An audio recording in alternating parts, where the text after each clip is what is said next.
Spending less and getting more is a no-brainer. That's why serious landlords choose Inago. Forget the myth that free software means weak features. Inago delivers everything. Tenant screening, lease signing, rent collection, and more. For free. No fees, no contracts, just a full-featured, reliable platform trusted by thousands of landlords. Plus, their top-rated support team is always ready to help. Ready to streamline your property management and save money? Visit inago.com today. That's inago.com/podcast. What's going on, everyone? I'm Zach, and I'm here with Patrick. What up? We're your hosts for the Rent-ish podcast, a podcast that's kind of about rental properties and hosted by two guys that work in the real estate industry and sort of know what they're talking about. But mostly we don't. That's right, Patrick. Mostly we don't. It's your catchphrase now. I like that. Which is why you'll have fun hearing us talk to experts and learning with us or laughing at just about how little we know. Today's episode, Patrick, we got a good one for you. We're going to talk about climate change and all of the news around that and how it impacts the real estate market. All right. We're also going to talk about Churchill Downs, which is a history of iconic buildings segment. And then we're going to wrap it up with listener questions. I'm excited. Yeah, it's going to be a good one. How you doing, buddy? Are you doing okay today? Doing good. Yeah. Coffeeed up once again.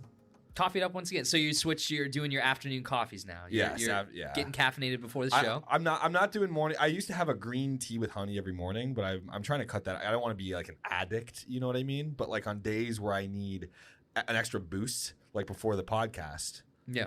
A little bit of black coffee never hurt anyone. Oh, you drink it black? I'm drinking with like sugar and cinnamon. That's not black. That's sweetened. Okay. Oh well, okay. No, it's fine. It's sugar and cinnamon. Is that what you said? Yeah, I mean, in the office we got like a brown sugar cinnamon like thing. I just go like, just dump it in there, and then add some like just powdered sugar, like white sugar, whatever you call that. Got it. Yeah, when I drink coffee, it sounds like how I drank coffee when I was a kid. Like when I wanted it to look cool, I would just pour sugar, endless amounts of sugar in the coffee, thinking that I was like cool. Because it's like, oh, adults drink coffee. I want to drink coffee too. Oh, okay. Yeah. Wait, how do you just drink it like straight black, or do you add? So hot coffee these days, in my older years, I've been drinking it with a splash of unsweetened vanilla oat milk. Okay. But that's about it. I typically prefer black iced coffee, black hot coffee. Yeah. See, when I'm like at a place, I'll get like a vanilla oat milk latte. Ooh. You know, but like, I'm not making that. You're not going through the work of doing that at home. The Keurig can't do that. Absolutely not. Yeah. All right. Well, I'm going to switch gears. We want to talk about property management and real estate. Yeah. Let's do it. That's why we're here. Okay. All right. How climate change could impact your home value. Okay. Patrick, did you read the article? I forgot to read the article. Okay. Didn't do my homework this time, unfortunately. 0 for 2. Love it. With climate change becoming a growing concern, homeowners are starting to see its impact on property values as extreme weather events and environmental risks reshape real estate markets. So there's an article. We'll link to it in the show doc, I'm sure, or something like that. But it's from the U.S. News website talking about how climate change may impact homes. They dive into a lot of really interesting stuff here. The main key points of the article: risk zones and market trends, homes in areas vulnerable to floods, wildlife, Wildlife. vulnerable to wildlife, homes in areas vulnerable like to Australia. floods, wildfires. I can't say this word. Homes. Wildfire? Is that what you're trying to say? Thank you, Patrick. Yeah, I'm just going to have you say that. Or hurricanes face higher risk, impacting their attractiveness to buyers. So basically saying, with the way that the world is going with climate change, temperatures rising, stuff like that, like different environments just becoming different in general, things becoming escalated, floods, wildfires, hurricanes. You got to keep that stuff in mind, because market values in coastal or flood-prone areas may decrease due to anticipated sea level rise and weather unpredictability, which will deter long-term investments. And this plays into the stuff with like insurance and affordability, right? So like high-risk zones often face escalating insurance premiums or limited insurance availability, which directly affects mortgage accessibility and affordability. So if you live in one of these zones, you might have problems getting insurance. So my dad lives in Southern California, and like he'll FaceTime me every now and then, then like as he's on a walk in his neighborhood, he'll like flip the camera and be like, look, and it's just like a fire on a mountain Oh, like no in way. the background with like smoke. Right. And he's saying like insurance, it's just like it's tough to get insurance out there now. Sure, I You bet. know? Yeah, buyers may hesitate to invest in properties too with those high insurance costs, which would reduce the market demand and lower value generally in those regions. Now, shockingly, I don't think California property values are going to have any issue with investment. That seems to be one of those states that's just impervious to this kind of stuff. Right. But you never know. Yeah. The article seems to think that this could like shift it. I mean, long term, it certainly could. Yeah, you never know. And then demand shifts. So there's a notable trend of migration towards, quote, climate safe areas. So shout out to the Midwest. Yes. Or the Northeast U.S., where extreme weather is less frequent. I saw this list. I think it was compiled by Realtor.com. I got it here. Top 10 cities with the lowest risk of climate disasters, including hurricane, fire, and flood. Ohio, our home state, has 6 in the top 10. The number 1 is actually my hometown, Akron. You did it, Akron. Yeah, I Great know. shit. We got number 1 in something besides rubber. Rubber? Yeah. So That's Akron's? yeah, Akron rubber? Rubber capital of the world. Of the world. Goodyear. Yeah, hey, that's what Goodyear is headquartered there. Firestone started there. Yeah. I don't think I knew that about Akron. Yeah, rubber. Yeah, the Akron. Learn something new about Akron every day. Rubber Ducks. Yeah, it's like we're known for that. LeBron, and now for apparently being the lowest He's just risk. casually stuck in LeBron. LeBron's our guy. He's like our hero. Just a kid from Akron. Yeah, just a kid from Akron. Oh, the who else? The Black Keys. They're from Akron. Oh yeah, they are from Akron. Keep going. Yeah, do it. I'm a lonely boy. Yeah. They're like da da da da da. You know. Da, da, da, da. Anyways, Seen them live. They're great. You have? Oh yeah, a couple times. I've not. Yeah, Cincinnati's number 5 on the list. By the way. So, anyways, we're in a great state. You know, move to Ohio. Yeah, I mean, seriously, wanna be it's safe like from we climate talk about change. this all the time. Like me and my friend, I have friends that live in Orlando, recently impacted by Hurricane Eileen or Irene. Was it Eileen or Irene? I don't remember what it was. I don't remember. Helene. That's what it was. Okay. They were impacted by the hurricanes down there, and we were talking about like he used to live in Cincinnati and like kind of missed the fact that he had stability with like weather conditions when he lived in Cincy. I mean, we get freezing cold weather, we do get snow, we get ice, we get lots of rain, but it's like we very rarely see tornadoes. We definitely don't get residual hurricane impact. Wildfires is not a thing. It's a pretty in the stable, Midwest. like 4-season sort of situation. Yeah, last thing on the list here, just to note the investment long-term value. These high-risk areas may face declining investor interest due to the unpredictability of climate impacts on property values. And then conversely, areas with low environmental risk tend to attract more consistent investment, supporting steady or increased home values over time. Yeah, I mean, makes sense. Yep. Ready for some trivia facts? Let's do it. Okay. Hit me up. Waterfront property risks. Okay, about $34 billion in real estate along the U.S. coast could be underwater by 2050 due to rising sea levels. This comes from EPA.gov, so you know it's legit. I had no idea it was that much. Like one of my friends, we were on a beach somewhere, and he's like big into like finance and investing and stuff. He's like these idiots buying these like mansions like right by the ocean. He's like, that's like I don't know. That's. Hey, if you're in it for the short-term gain, I guess. But yeah, if you're maybe planning on owning that property till 2050. Yeah, I don't know. It might seems have like a it could be problem. risky. Yeah, $34 billion That in is real estate. an insane amount. It's an unfathomable number. Yeah. Heat waves affect rent prices. In hotter cities, demand for air-conditioned units can push rents higher during extreme heat periods. Yeah, I mean, it makes sense, right? When you have hot summers, the summers keep getting hotter, those air conditioner units are being pushed to the core. Yeah. So it's like... Mine's holding on by a thread as it is. So. Do you have? Is your building like central air, or do you have like window units? Because you no. live in over the Rhine. If people out there don't know, you live in over the Rhine. Yep. Which is a historically old part of Cincinnati, Right. like really older buildings. So my building was like I think it was a police station back in like 1880 or something. So it's an old building, but yeah, it's completely renovated. I have central air. Cool. It's on the roof, but like I hear it when it's going, you know, like I hear it, you know. So we'll see how much longer that thing's got. Yeah, I've lived in older buildings in Cincinnati that didn't have central air, and in the summers it was like unreal, and it's Yeah. only getting worse. But it's like Right. my air conditioner units, like window units in every room. Electricity bill would be like Oh, $300 a month. My last apartment was a window unit. Yeah. Oh my goodness. Terrible. The Amazon's role. The Amazon rainforest produces about 20% of the world's oxygen, but it's also at risk of turning into a savanna due to deforestation and warming. Wow. You don't often hear the word savanna when it's not referenced to human being. I had no idea that much of the world's oxygen, and that's kind of it's pretty. I mean, beyond just like the deforestation aspect being like really sad. That's just a lot of oxygen that we're missing out on. Yeah, we're gonna have to get used to thinner air. Yeah, get that canned oxygen. Denver all the time. Yeah. Oh, like sure. The Lorax. Have you seen that movie? Like the terrible Illumination movie? No, I've seen the original Lorax, the animated one. Like the 2D animated one. Oh, okay. There's one like a 3D one from like 2010 or something like that, where like the bad guy like sells canned air. That's what made me think of this right now. Okay, got it. So like that's going to be us. That might be us. Yeah. That might be us.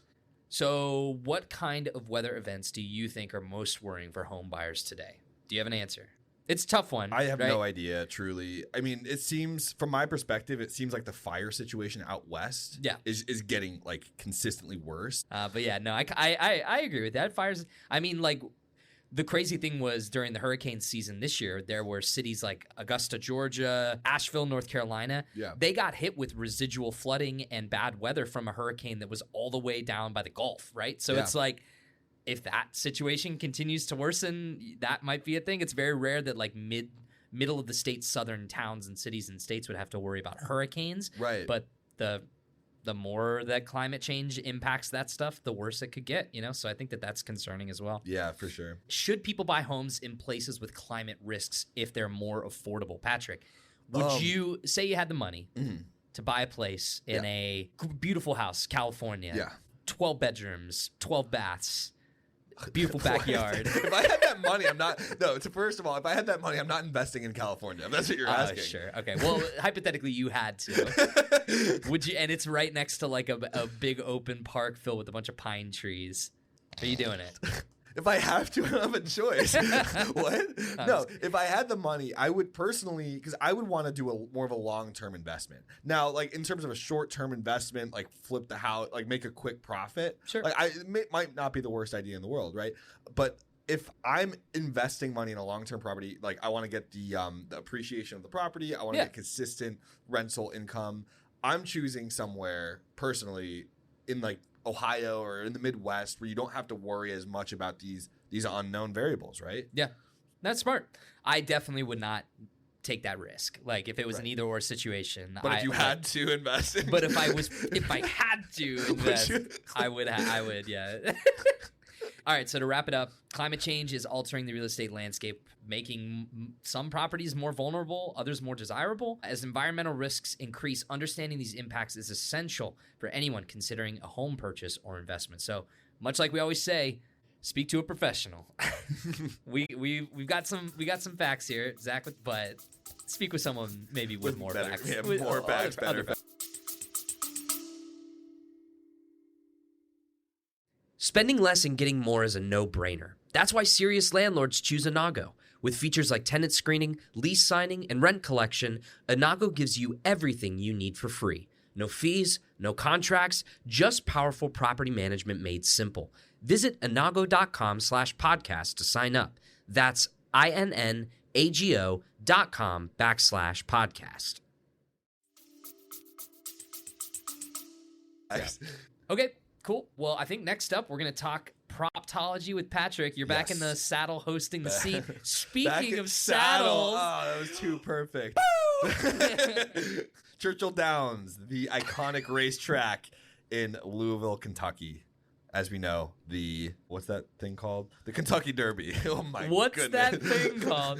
Well, that was a brain fart. Can I admit to the audience that you found out about this on our podcast planning meeting on Tuesday? I don't know what you're talking about. No. Zach. Oh, sorry. Whoops. Edit that out. I knew about the Kentucky Derby. Oh, you knew about the Derby? Yeah. Oh, you just didn't know about the drink. Yeah, right. We'll get there. I know what the Kentucky Derby is. Oh, okay. I've never been. Have you been? No, I've never been to the Kentucky Derby, but it's been on my list for a long, long time. I think it would be a really fun thing to go experience in person. Yeah, no, I think so too. It'd be really cool. We don't live too far away from No. Louisville, so maybe next year a company holiday party at the racetrack. We'll all just get dressed up in like fluorescent suits and drink Yeah, you don't know. Mint juleps, I remember. The Churchill Downs racetrack, sort of synonymous with horse racing history. It's a symbol of tradition, elegance, and competition. Obviously, it's become a central part of American culture. Millions of racing enthusiasts go to the Churchill Downs every year. Zach, I got a question for you. Without looking at the sheet, how old do you think? Looking. How old do you think it is? Ooh, well, this photo, I'll tell you what. I mean, it's old, very traditional. I mean, there's a lot of bleacher style stands. I'm gonna say, God, I don't want to embarrass myself. I'm gonna say 1901. You're not too far off. It's Really? 1875. So I almost said 1870. I almost said 1899. To like right at the end of the cutoff. But yeah, that would have been better. Yeah, for sure, but you didn't. So got me. No, yeah, 1875. It was established by Colonel Meriwether Lewis Clark Jr. What a name! All the names that we get on this pod are great. I know. Like, it's what happened to cool names? Bring back cool names. Yeah, Patrick and Zach. I mean, kind of boring. But so it was envisioned as a premier horse racing venue to rival European courses, actually. So the racetrack is hosted its very first Kentucky Derby and Kentucky Oaks that same year. Kentucky Oaks? Yeah. That must be another race. I'm assuming it's a racetrack, so I assume it's something. It's a Grade 1 stakes race for 3-year-old thoroughbred fillies, which I'm guessing are. So it's another class of horse, but I think it's done at the same racetrack. Yeah. So it's a kind of race that happens at Churchill Downs. Yeah, right. So it's been held annually without interruption since its inception, even through wars and economic downturns. I think I read somewhere that it was halted twice. One in World War II in 1945. Oh, interesting. And one in 2020 for COVID. I believe those are the only years. That would check out. Yeah. But as far as the architecture itself, would you even call this a building? Like when I'm thinking of buildings, I guess I think it classifies as Does it? building. At least the part that I was talking about are those twin spires. I was like, that's like old America style. It's kind of like a Coney Island kind of thing, or definitely like a white facade, right? Classical roof. These twin looking spires. It looks very, very old school America. Yeah. Well, that was not added until 20 years later. That addition, the twin spires. But now it's the signature of the track. Probably the most famous part of the actual structure itself. For sure. I feel like the cultural impact of this is probably what people know most about it. It's hosted numerous celebrities, royalty, fans from all over the U.S. and the world, all walks of life, really reinforcing its place as a social and sporting epicenter. Who is attending the Kentucky Derby? Who do you think is attending the Kentucky Derby this year? In 2020, the year 2024. This article was from May 4th, 2024. This is a list of celebrities that were going to be attending the Kentucky Derby according to the Louisville Courier Journal. So I'm supposed. Do you want me to guess some celebrities? Give me some celebrities. If you can name name one, and I'll be very impressed. Kid Rock. That's the first one on the list. How did you know that? Really? That's the first one on the list. Kid Rock, singer. Okay, it checks out. That's why I guessed it. It checks out. Where on earth did you pull that from? No, I promise you, I did. I have no idea what list you're talking about. Crazy. That was straight off the dome. My name is Kid. What? Is that Ball with the ball. That's Kid Rock. Oh, I only know the Singing Sweet Home Alabama, like the Sweet Home Alabama. This rip off of Skynyrd. Yeah, right. Yeah. Other notable names on this year's Churchill Downs: Aaron Rodgers. Okay. Tracy Morgan was there. Josh Groban, Jack Harlow. Okay. Boys to Men, the whole group. I guess everybody. Boys Trip. Salt and Ben's Pepper Trip. was there. Wow. Devontae Adams. I don't even know who that is. This is a ragtag group of people. Alan Lazard. I don't know half these people. Alan Lazard. I just named a bunch of football players. Oh, okay. That's probably why I don't. Smokey Robinson was there. Tracy Morgan was there. Okay. Yeah. DMC. Bobby Brown. Yeah. Well, lots of diverse crowd, I guess, of football players. So, okay, fun facts for you, which I guess this was more of a fun fact for me, the mint juleps. Yeah. Which I didn't know what that was. Sorry. Well, I was just surprised because I know that you appreciate a good cocktail. I do. I love a good cocktail. And when you didn't know what a mint julep was, I was just a little surprised. Yeah, I'm gonna might grab one after work today. You know, we'll see. I'm gonna want to give this a try. It sounds pretty good. More than 120,000 mint juleps are served. That's crazy. During the Kentucky Derby weekend alone.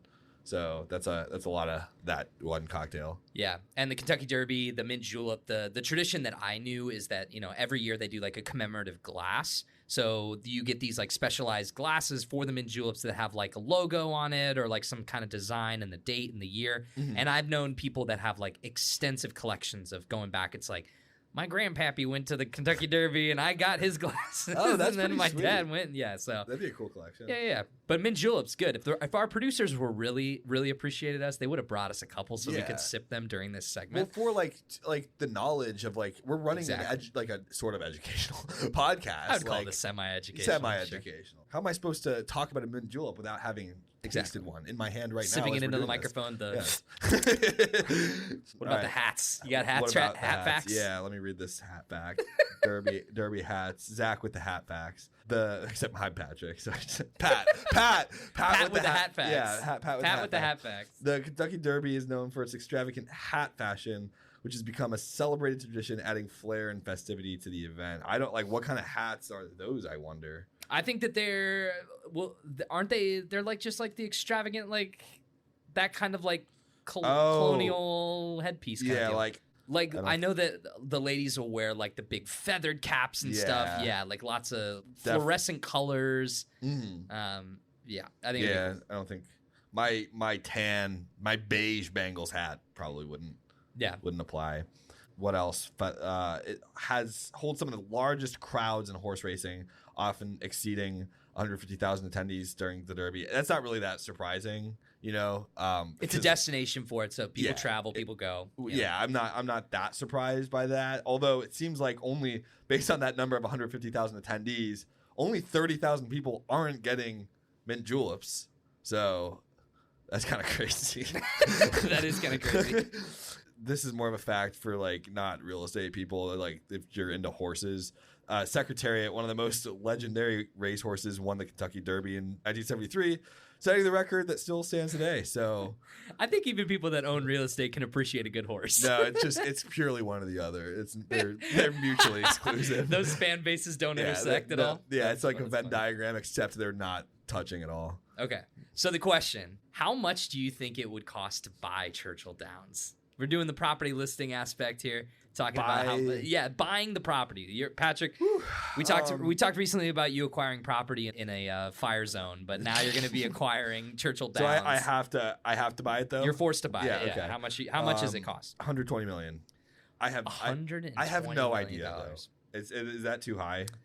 It's hard. We don't have like real context, right? I mean, it's like 150,000 attendees during the Derby. Mm-hmm. Each one of them is probably paying $50, $60, $70 ticket. Yeah. That's a lot. I mean, that's a lot of money, and that's like 1 year's worth of income. Oh, we're getting a note from the producer. It's $1,000 for a ticket?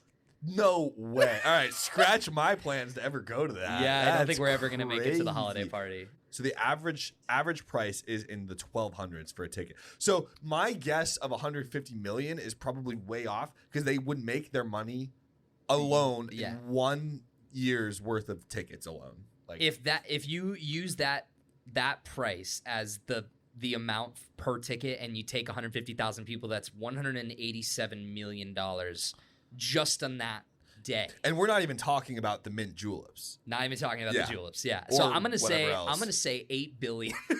Yeah, that's insane. Okay, well, more money than it takes to buy. Good Star luck Wars. buying that, Zach. Yeah, I know. If you were a horse at Churchill Downs, what would your racing name be? I love that this is a question. I wanted you to read this question so badly. I saw it on the doc. What would your racing name be? I have no earthly idea because they're all like wacky names. They're all like I don't really know. I know Seabiscuit and I guess Secretariat now. Secretariat. I feel like it's like sunrise in the park. Sunrise in the park is coming around the corner. Sunrise in the park. He's going past the Secretariat in the car. But it's like they're all like wackadoo names. Like my cousins had horses when I was a kid, and the horse's name was Painted Peppy Ruby. That was one of the horse names. So they all have these like long regal names. I don't know. Do you have a name for yourself? I don't. I'm trying to think of one right now. Like I'm looking at Secretariat and like I'm trying to like Patriot, but that's kind of Patrick the Patriot. Patrick the Patriot. Not really a horse name, but I think it works. I guess Patrick the Patriot. Clomp clomp for freedom. Okay, so money is no object. Yeah. Would you go? Yeah, I definitely go. I would go. 100% Absolutely. go. Sounds Yeah. like it would be a fun time. Yeah. Cool. All right. Thank you, Patrick, for leading us in proptology. I really appreciate you getting in there and talking about that. You're welcome, property. Zach. Thank you. All right, we're going to switch gears over to listener questions for the week. We're diving into the mailbag. Another round of listener-submitted real estate questions to questions@therentishpod.com. Remember, we are not certified experts, so always check with a professional before making any major decisions. But we're going to do our best to give you some solid tips and insights. Get comfy, and let's jump right into these new questions from our amazing listeners across the country. I think you started off last week, so I'll go ahead and start off this week. Is that all right? Yeah. Okay with me? Rondell from Newark, New Jersey, who is new to real estate and currently facing analysis paralysis. I'm trying to find the right location for a first property, and I'm open to moving anywhere in the U.S. Help! With an exclamation point there. Wow, that's pretty vague. Yeah, Rondell. Sorry, that was pretty vague. Yeah, okay. But it gives us a lot of room to play off here. Yeah, a ton of room. I mean, what do you have any right off the bat? Any where you recommend? I mean, we just talked about this with the whole like safe city list or whatever. I am just completely biased towards Cincinnati, Ohio. Yeah. It's where the podcast is filmed and produced, so it's a holy ground basically. But Cincinnati is my hometown. I've been here for basically my whole entire life. I think that it's just such a great part of the Midwest. It's a city with a lot of culture, a lot of history in it. I think that the food scene is amazing. I love all of our unique quirkiness too. All the different neighborhoods in Cincinnati all have a different kind of vibe. So you can go one place one night and have an experience and go another place and have a completely different one. So I'm biased, but and it's just a good place too. It's affordable. Cincinnati's not like a crazy expensive city like Chicago, really New York, or LA. So I love the city. Love-hate relationship with our sports franchises currently, but I always stay true in my heart. But what about you? What jumps out at you? I mean, obviously I'm biased as well, as I'm sitting 5 feet away from you in Cincinnati. I love it. I'm not originally from Cincinnati. I'm more from the Akron, Cleveland area.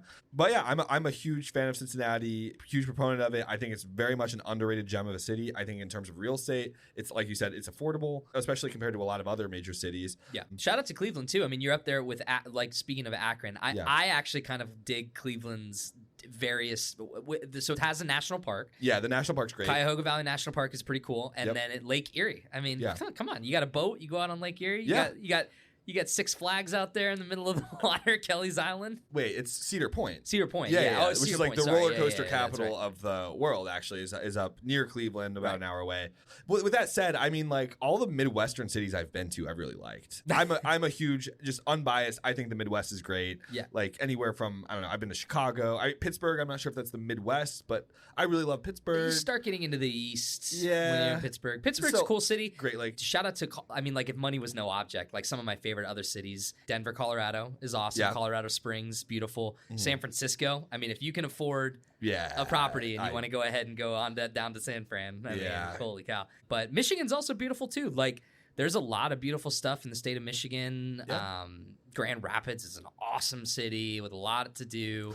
It sounds to me like Rondell has a lot of options and has kind of got the world is his oyster, as it were. So I wish him a lot of luck. I think that, wherever you decide, you just got to ask yourself, where do you really want to live? Like, you got to kind of look inside internally and figure out where you want to go and follow your dreams. And maybe a little bit of market research isn't too bad. Yeah, that too. All right, I'll go ahead and kick off the second question here. Okay. Rachel from Austin, Texas, a landlord managing a handful of rental properties in the city's booming market, asked, how can I ensure a smooth move-in and move-out process for tenants? So this one's a little bit more straightforward. Yeah. Checklists. Yep. Checklists. Making sure that you have like comprehensive move-in and move-out checklists are very important. Like knowing the condition of the property when you first started renting it to the person and versus like what it looks like when they are moving out, to make sure that you're determining, you're like, was that scratch there? Yeah. Was that giant hole in the wall there when I asked them to rent the property? Making sure that you have all that stuff, like clear expectations, making sure that you can prevent any kind of dispute later on down the road, right? For sure. And like when it comes to security deposits and holding those, I also think it's important that some states have specific legislation towards like how you need to handle security deposits, just as an example, and I had some college landlords like try to take your security deposit with anything. It's like, oh no, like there's a Right. process for like using up a security deposit and documenting things. So definitely check out your state, your county's legislation, and see what you have to do for the move out process. And then documentation. I mean, Right. I am a compulsive photo taker with like everything with like, we talked about this with hotels and Airbnbs, right? Yeah. It's like, it's a property that you actually own, like making sure that you have documented photos, video walkthroughs, like anything that might be an issue, document that issue. Yeah. And last thing, I think communication, just being a clear communicator, being available to your tenants, reducing confusion. It'll be a smoother process for everybody, like in terms of the cleaning expectations, Right. the notice periods, the how to return the keys, something as basic like that. Definitely clear communication with your tenants is going to be your best friend. Cool. Yeah, totally agree. That wraps up this episode of Listener Questions and this episode of The Rentish. We hope these answers shed some light on your real estate concerns. But if you have more questions or stories, please reach out, questions@therentishpod.com. Remember, staying informed is key to being a successful landlord. And until next time, stay savvy. What an outro. Stay savvy, San Diego. Stay savvy, San Diego. Planet Earth. Hey listeners, if managing property finances feels like a full-time job, it's time to check out Ledger.ai. Ledger.ai makes property accounting simple by automating your finances, tracking expenses, and keeping you organized all without the stress. It's like having an accounting pro in your corner so you can focus on growing your portfolio. Visit ledger.ai/podcast today and let them handle the heavy lifting. That's LEDGRE.ai/podcast.